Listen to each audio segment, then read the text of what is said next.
The federal government is standing by Treasury modelling that suggests the expansion of the home guarantee scheme would only have a modest impact on prices.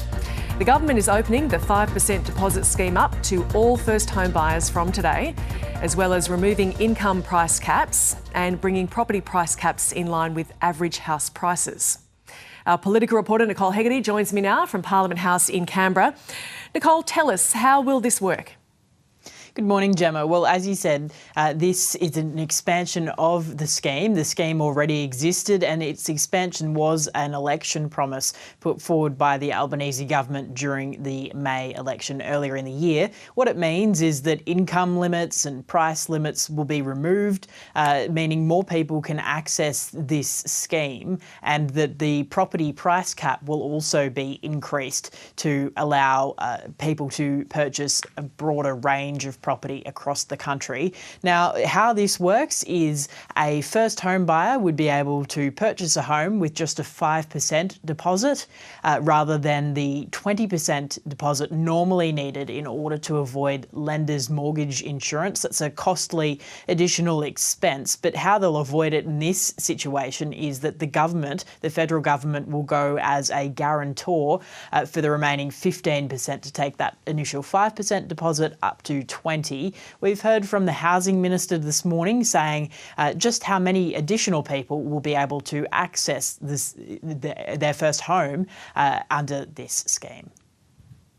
What we expect is that over the year we'll have tens of thousands of additional young people who are getting that extraordinary opportunity to own a home of their own.